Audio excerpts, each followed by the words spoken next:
एक नकारात्मक सोच वाला व्यक्ति अवसर में भी समस्याएं देखता है, लेकिन एक सकारात्मक सोच वाला व्यक्ति समस्याओं में भी अवसर ढूंढ निकालता है। आप किस प्रकार की सोच रखते हैं? क्योंकि कहा जाता है कि आप आज जिन परिस्थितियों में हैं उसके पीछे आपकी सोच जिम्मेदार है। अगर आपको इस बात पे विश्वास नहीं होता है तो आइए आज सुनते हैं एक कहानी। ये कहानी है दो सगे भाइयों के बारे में जो लगभग 20 वर्ष तक साथ रहे और एक ही परिस्थिति में पले बढ़े, और उसके बाद उन्होंने अपना रास्ता बदल लिया। कई वर्षों बाद देखा गया कि एक भाई बहुत ही सफल बिजनेसमैन बन चुका है, उसने काफी पैसा कमा लिया है, समाज में उसका काफी नाम है और वो कहीं भी जाता है तो उसे काफी सम्मान मिलता था। उसमें कोई बुराई भी नहीं थी, कोई बुरी आदत नहीं थी और वो अपने परिवार के साथ खुशी खुशी जीवन व्यतीत कर रहा था। वहीं उसका दूसरा भाई आज भी गरीब परिस्थिति में ही रह रहा था। वो काफी शराब पीता था और शराब पीने के कारण ही उसे कई बीमारियां थी और वो अपनी पत्नी और अपने बच्चों को पीटता रहता था और समाज में इसी सब कारणों से उसे कोई इज्जत नहीं करता था। एक बार एक टीवी चैनल ने सोचा कि हम उस सफल बिजनेसमैन का इंटरव्यू लेंगे, पर इंटरव्यू लेने के पहले हम उसके परिवार के दूसरे सदस्यों को जान लें कि वो कहाँ हैं और आज किन परिस्थितियों में हैं। तो वो उसके भाई के पास जाते हैं और उससे पूछते हैं कि आप ऐसे क्यों हैं। तो उसका भाई जवाब देता है कि मैं ऐसा इसलिए हूं क्योंकि मुझे बचपन से यही परवरिश मिली है, मैं बचपन से इसी माहौल में पला बड़ा हूं। हमारे पिताजी बहुत शराब पीते थे और वो कुछ भी कमाते नहीं थे, समाज में उन्हें कोई इज्जत नहीं मिलती थी, वो अक्सर हमें और हमारी मां को पीटते रहते थे। क्योंकि मैं बचपन से यही सब देखते आया हूं, इसी कारण मैंने कुछ अलग नहीं किया और मैं आज वही परिस्थिति में रह रहा हूं।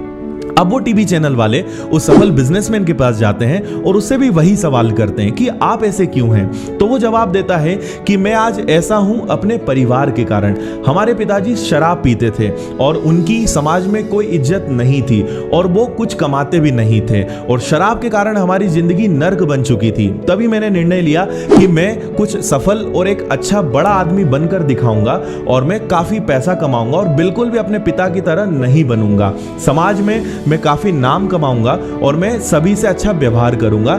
इन्हीं सब कारणों से मैं आज एक सफल इंसान बना हूं। तो अब आप समझ गए होंगे कि आपका जीवन किस दिशा में जाएगा यह कौन तय करता है, आपकी परिस्थितियां या आपकी सकारात्मक सोच। हो सकता है कि आपके जीवन में नकारात्मक परिस्थितियां हो, लेकिन भविष्य में आप क्या बनेंगे और भविष्य में आप कहां पर होंगे यह तय करेगा आपके विचार, आपका एटीट्यूड और आपके डिसीजन। कोयले की खान में चारों तरफ कोयला ही कोयला होता है और वहां की परिस्थितियां कोयले के लिए अनुकूल होती हैं, पर उन असंख्य कोयलों के बीच भी हीरा आपको मिलेगा। आजकल लोग नकारात्मक परिस्थितियों के लिए दूसरों को दोष देते हैं, पर वास्तव में कमी उनके अंदर होती है। इसलिए नकारात्मक सोच को आज ही छोड़ दीजिए, इससे आपको कोई फायदा नहीं मिलेगा। इसलिए पॉजिटिव थिंकिंग, जिसको हम सकारात्मक सोच बोलते हैं, हमेशा पॉजिटिव थिंकिंग रखिए और आप वही करिए जो आप वास्तव में करना चाहते हैं। एक बात याद रखिए कि आप आज जो हैं वो आपके पास्ट के थिंकिंग के कारण है और आपकी आज की थिंकिंग से आपका भविष्य तय होगा। इसलिए पॉजिटिव थिंकिंग में ही हमारा फायदा है और पॉजिटिव थिंकिंग रखकर ही आप भविष्य में कुछ अच्छा मुकाम हासिल कर पाएंगे। तो मिलते हैं नेक्स्ट संडे फिर एक नई स्टोरी के साथ। तब तक खुश रहिए, मोटिवेट रहिए और हमेशा पॉजिटिव थिंकिंग रखिए। धन्यवाद।